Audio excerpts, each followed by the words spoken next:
주영진의 뉴스 브리핑, 오늘은 여러분께 특별한 인터뷰를 하나 보여드리겠습니다. 취임 100일을 맞은 문희상 국회의장과의 인터뷰입니다.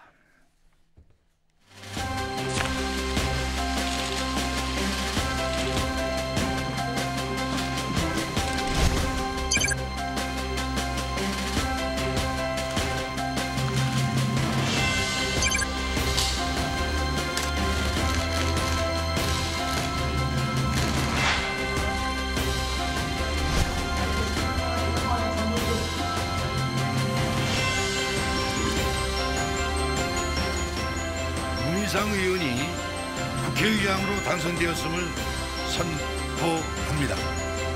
대화와 타협, 협치를 통한 국정운영은 제20대 국회의 태생적 숙명인 것입니다. 협치를 통해서 민생이 꽃피는 국회의 계절이 되어야만 합니다.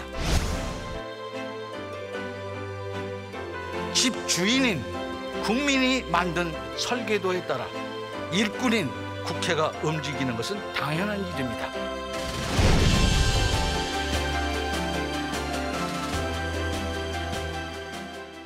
여의도 포청천에서 지금은 대한민국 국회의 수장이 됐습니다. 20대 국회 후반기 국회의장으로 국회를 이끌고 계시는 문희상 국회의장과 이야기를 나눠보도록 하겠습니다. 의장님, 안녕하십니까? 안녕하세요.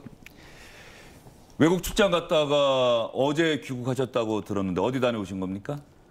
처음에는 터키의 유라시아 전체 국회의장 회의를 마치고 루마니아를 공식 순방하고 2박 3일 그리고 IPU 스위tzerland 제노바에서 있었던 IPU 총회에 참석했습니다. 예, IPU가 국제의회연맹, 상당히 중요한 기구다. 그 회의가 중요하다는 얘기를 저도 많이 들었었는데 말이죠.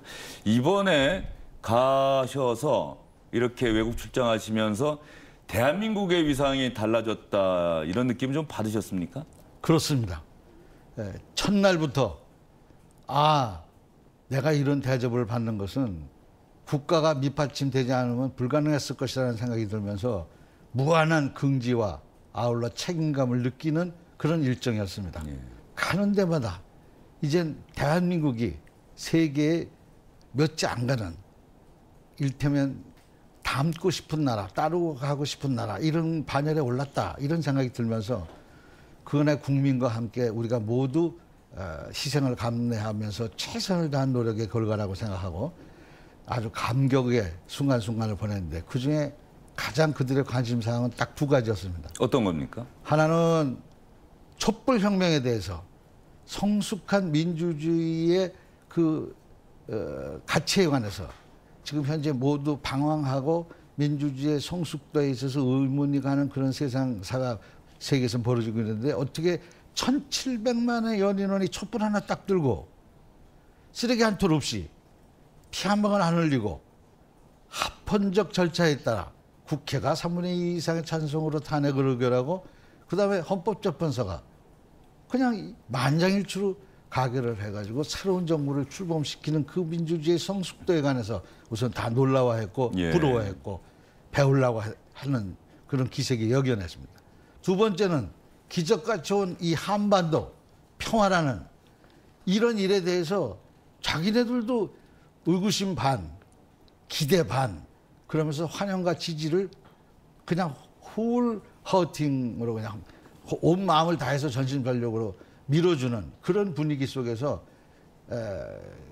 유라시아 회의에서도 그렇고 IPU에서도 그렇고 그냥 가감없이 그냥 결의문으로 채택하고, IPU는 의장이 특별히 그 대목에서 꼭 한반도 평화가 잘 되기를 한다라는 특별 그 결의까지 해주는 그런 일이 있었습니다. 예, 의장님 말씀 들어보니까 국내에서는 그 촛불혁명이나 최근 한반도에서 일어나고 있는 그야말로 드라마틱한 극적인 변화에 대해서 일부 다른 목소리도 있지만 국제사회에는 지대한 관심을 나타내고 있고 지지를 나타내고 있다. 자부심을 가져도 충분한 변화다. 이런 말씀으로 그렇습니다. 예, 이해가 됩니다. 많은 분들은 뭐 남북 회담 하면은 평양에서 열릴 가능성이 이제 크다고 생각을 하죠. 그동안의 관행이 그랬기 때문에. 자유한국당 입장에서는 평양에서 회담을 하는 데 대해서는 좀 부정적이다. 그래서 서울에서 하는 게 어떻겠느냐는 뭐 중재안도 내셨다. 이런 기사도 제가 봤는데 말이죠. 장소는 어떻게 결론이 날 것 같습니까? 그런 얘기, 비슷한 얘기를 김병준 대표한테 들은 적은 있어요. 그러나 공식 제안은 아니었고 명확한 당론으로 그쪽에서 확정된 건 아니라고 저는 생각해요. 중요한 것은 거기서 그런 안을 내서가 아니라 실질적으로 우리가 꼭 평양에서만 하는 국회회담이 바람직한 것인가는 나는 기본적으로 좀 생각을 해야 된다고 생각합니다. 이 시점에서 옛날에는 남북이 결렬 내지는 계속 냉전적 사고로 대화가 불가능할 때는 물꼬를 트기 위해서 국회라도 나서야 된다는 존재 국회회담의 그 추진 의미가 있었는데 지금은 정상끼리 3번이나 연달아 만나고 앞으로도 계속 원하면 만나는 정상 간의 만남이 일상화된 상태에서 국회회담을 목을 맬 일은 없다고 저는 생각합니다. 오히려 여기서 좀 조심하게 가야 된다고 난 생각을 하고 뭐 목맬 일이 아니다 이렇게 생각을 했는데 그러나 이 시점에서 김정은 위원장의 서울 방문 전에 국회회담을 서울에서 열면서 분위기를 미리 좀 성숙시킨다 그럴까? 그런 일은 북쪽에서도 아쉬워서라도 필요하지 않을까라는 생각이 들어서 조심스럽게 내가 공식 결의사항으로 얘기하는 건 아닙니다만은 개인적으로 만약에 북이 원하면 그러면 서울서 먼저 합시다. 그걸 강력히 좀 가서 얘기 좀 해보시오. 이렇게 내가 제안을 했어요. 예. 그 결과는 남북 고위급 회담 개성에서 열리는 거기서 모든 걸 결론을 내자. 이런 식으로 마무리가 됐죠. 그 남북 국회회담 얘기를 하셨고 지금 말씀 들어보니까는 4차 남북 정상회담 서울에서 열기로 합의를 했는데 그 전에 또 국회회담도 서울에서 하면 어떻겠느냐. 또 결과적으로 최종적인 결론은 남북 고위급 회담에서 결정될 것이다. 여기까지 들었습니다. 김정은 국무위원장이 서울 답방을 약속을 했고 아마 지켜질 것으로 생각을 합니다. 많은 우려와 걱정도 있는데 일각에서는 김정은 위원장이 서울에 왔을 경우에 국회에 와서 대한민국 국민에게 인사하는 형태로 연설을 하는 게 어떻겠느냐 이런 아이디어도 좀 제시하고 있는 것 같은데 그런 아이디어에 대해서 문희상 의장님께서도 좀 생각을 해보셨습니까? 내가 단정적으로 국회의 의지를 검토의 여지 없이 내가 단정적으로 말하는 것은 옳지 않다고 생각해요. 다만 내 개인적인 생각은 너무나 당연히 와서 연설해야 된다고 생각합니다. 그것은 지금까지 정상들이 국회에서 원하면 의회의 결의로 언제든지 와서 초청해서 연설을 들을 수 있는데 과연 한 나라의 정상이라고 볼 수 있느냐라고 얘기하면 할 말은 없지만 지금 대한민국 헌법체계상 그럼에도 불구하고 대한민국 대통령이 15만 명 평양 시민 앞에서 5.1 체육관에서 연설을 하셨는데 그걸 그렇게 궁중을 모여서 하는 연설까지도 우리가 받은 그런 상황에서 국회에 와서 연설하는 것이 그냥 그렇게 크게 거부 반응이 있을 거라고 생각하지 않습니다. 예, 알겠습니다. 남북 국회회담 김정은 북한 국무위원장의 서울 답방 올 하반기에도 이 한반도에서는 정말로 큰 변화가 있을 것 같고 대한민국 국민은 그것을 직접 눈으로 지켜볼 수 있을 것 같다 그런 생각이 듭니다. 의장님이 국회의장 취임하신 지가 이제 100일이 됐다는 얘기가 있던데 맞습니까? 그렇습니다. 벌써 100일입니까? 그렇습니다. 예. 지난 100일 한번 돌아보시면은 본인에게 한 어느 정도 점수를 주실 수 있을 것 같습니까? 예, 성과는 얼마인지는 제가 판단할 일이 아니고요. 내 스스로는 전심전력을 다해서 전력 투구했다. 그리고 굉장히 보람찬 100일이었다. 100일의 하루하루가 전부 100일처럼 그러니까 만날을 보낸 그런 감회입니다. 나는 국가의 기관 신뢰도에 있어서 항상 국회가 꼴찌인 점에 대해서 참으로 국회가 민주주의의 꽃이요 마지막 보루라고 생각하는 의회주의라서 항상 가슴 아팠습니다. 내가 의회의 최고 수장이 되면서 내가 하고 싶은 첫째도 둘째도 계속 일관된 목표는 국민한테 존경은 못 받을지라도 신뢰는 받아야 된다. 그리고 신뢰도가 1%라도 상승하는 국회가 돼야 된다.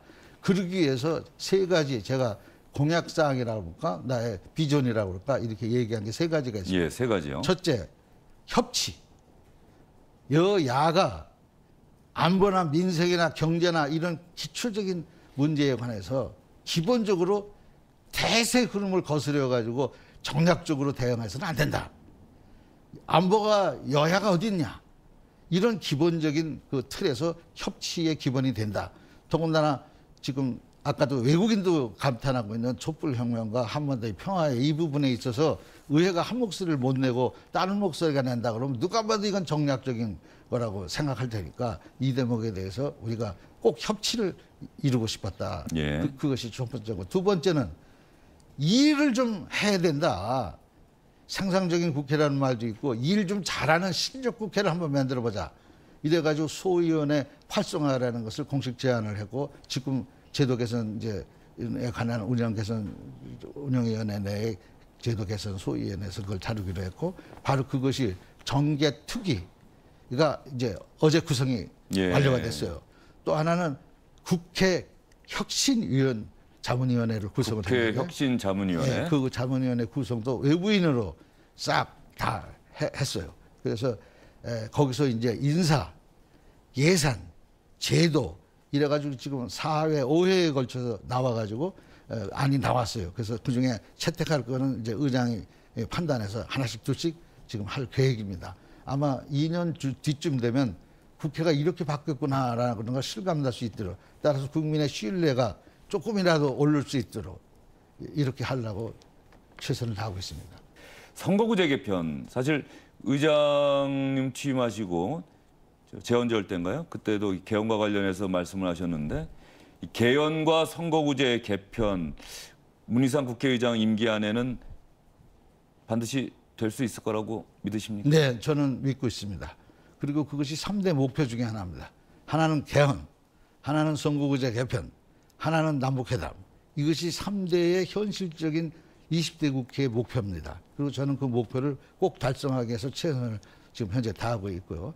특히 선거구제 개편은 어떤 형태의 정치개혁보다도 최우선순위가 있는 개혁입니다. 그것은 민주주의의 기본이 국민이 주인이고, 국민이 주인인 걸 행사하기 위해서 국민들이 다 나와 투표할 수 없으니까 시답시답처럼 뭐 조갑지 가지고 나와서 할 수는 예. 없잖아요. 그러니까 대의제가 될 수밖에 없는 거예요.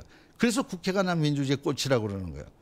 그래서 국회를 구성하는데 국민의 뜻에 가장 합당한 국회가 구성되어야 되기 때문에 정당 득표율에 비례한 국회의원 수가 정해지는 국회가 가장 제대로 된 국회인 거예요. 이 이상 가는 민주적 개혁이 어디 있겠어요.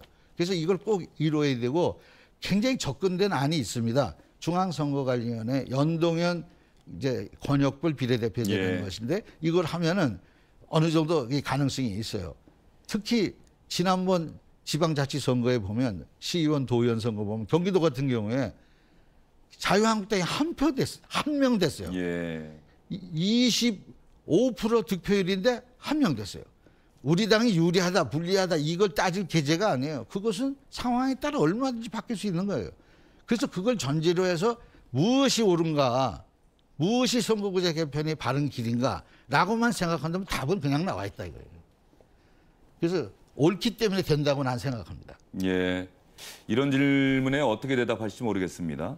대한민국 민주국가고요. 입법부, 사법부, 행정부가 나뉘어져 있습니다. 청와대에서도 어떤 정부가 들어서든 청와대에서는 협치라는 단어가 늘 나왔어요. 현 정부도 예외는 아닙니다. 그런데 실제로 청와대가 협치를 위한 노력을 하느냐?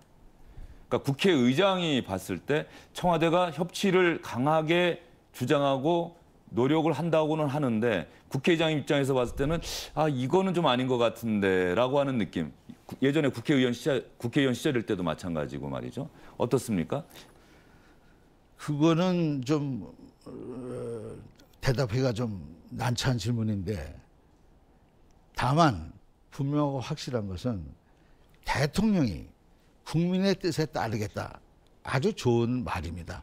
국민의 뜻에 따르는 정치를 해야죠. 근데 그 말을 혹시 오해하는 측에서 들으면 대의민주주의 국회를 무시한다라는 얘기가 그 속에 끼어 있으면 곤란하다 이게. 그것은 어떻게 보면 국민 위주의 정치인데 국민의 인기에 편승하는 인기 위주의 그런 정책을 피겠다라는 말로 들리면 그것은 곤란해요. 민주주의의 등식은 국민하고 국회는 등가예요. 민주주의라는 것은 대의제가 생기는 한, 대한민국 헌법에 대의제를 못 박은 한 국회가 국민의 뜻이에요. 국회의 뜻과 국민의 뜻에 다를 땐 국회의 뜻에 따라야 된다는 게 대의주의예요. 그걸 인정을 안 하면 기본적으로 제도에 문제점이 있는 거예요. 따라서 그 점에 대해서 인기만 생각한다든지 아니면 국회를 약간 무시하고 여의도 정치 또 무슨 뭐 국민을 무슨 좀 중진들을 좀 멸시한다든지 이런 반정치적 사고가 그 속에 만약에 있다 그러면 그것은 큰일 날 일이다 이거예요. 그래서 나는 그렇게 생각하지 않아요. 왜? 국민 속에서 크고 국민의 뜻에 따르면서 의회 정치를 복원하기 위해서 최선의 노력을 다했던 세력 중에서 대표가 지금 현재 문재인 대통령인데 그분이 그런 생각을 한다고는 난 생각하지 않아요. 그러니까 그럴 때 우리가 힘을 합쳐서 우리가 우리 스스로를 너무 저평가하는 게 또 문제예요. 국회가 국회의 당당함, 국회가 국회다움 이것을 우리 스스로가 방기하고 있어요. 말로 물론 말로 하는 싸움이에요. 국회는 원래 싸움하는 곳이에요. 의견이 달라요. 맞아요. 민주주의는 다양성의 원칙이에요. 그래서 다 달라. 그래서 출신은 대변할 이익이 달라요. 지역으로 다르고 계층으로 다르고 그리고 세대별로 다 달라요. 그런 다양성이 모여가지고 국의회가 구성되는 것이고 거기선 자기의 주장이 아닌 대변하는 사람의 주장을 막 맘 놓고 떠들고 얘기를 해야 돼요. 그래서 싸우는 장소예요. 근데 많은 국민들은 만나면 싸우지 말라고 그래요. 근데 옛날에는 동물국회라서 막 몸싸움하고 하는 것 때문에 혐오감이 들어서 하는 얘기는 옳아요. 그러나 이제는 말싸움인데 문제는 품격 낮은 말싸움을 하는 거예요. 서로 상대방을 헐뜯고 반대로 한 반대를 하면서 헐뜯으면 이건 국회의 권위가 무너지면서 신뢰도 같이 무너지는 거예요. 우리 스스로가 우리 스스로의 품격을 높이려고 그래가지고 말도 조심하고 이왕이면 좀 좋은 말로 하고 역지사지해서 상대방 뜻을 잘 감안해서 얘기하고 이래야 품위가 높아지고 국민의 신뢰도 가는 거예요. 그럴 때 말싸움을 진짜 고급스럽게 한다 그러면 얼마나 바람직하고 그 싸움 잘한다 그러고 왜 싸움을 많이 내는가 국민이 박수 칠 거예요. 저는 그렇게 생각합니다. 예. 국회의장님이 이제 임기가 뭐 앞으로 한 2년 정도 남았습니다. 이번 국회의장이 정치인 문희상의 마지막 여정이 되는 그렇습니다. 겁니까? 예, 저는 마지막입니다. 예. 그리고 헌신의 힘으로 보람차게 하고 있고 마무리할 것입니다. 혹시 너무 이른 질문인 것 같습니다만 마무리하신다면 어떤 생각을 갖고 계세요? 나는 꿈이 있어요. 나는 엄격히 말하면 정치적 성에 나는 정확히 맞는 사람이 아니었다고 난 생각합니다. 그럼에도 불구하고 나를 사람으로 만들어주시고 이만큼 정치가 나를 이만큼 키워줬으니까 내가 나서 자라서 묻힐 의정부에다가 내가 가서 묻혀야 되고 거기에 40평짜리 선산 밑에 조그만 단층짜리 집 하나 지어서 10평짜리 텃밭에 내 꿈입니다. 예. 10평짜리 꽃밭.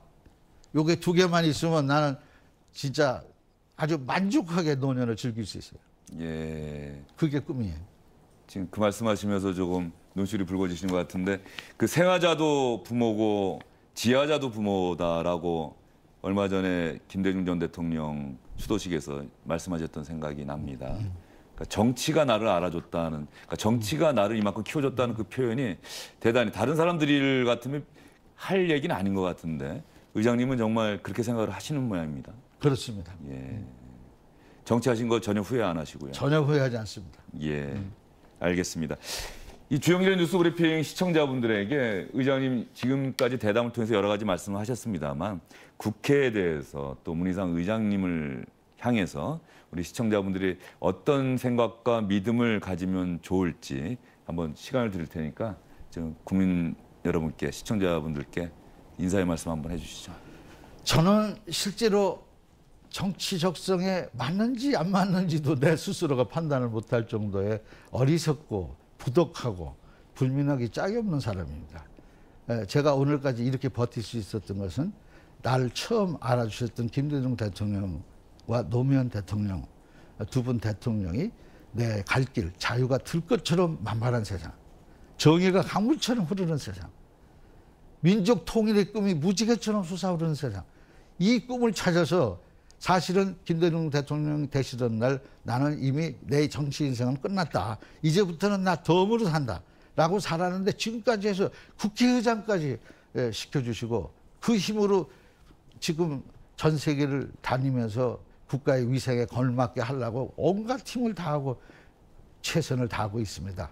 앞으로 마무리 잘 짓고 그리고 여생을 고향에 가서 조용히 그러나 나라의 발전을 그리고 민족 통일을 지켜보면서 지낼 생각입니다. 예. 20대 국회 후반기를 책임지고 있는 문희상 국회의장과 이야기를 나눠봤습니다.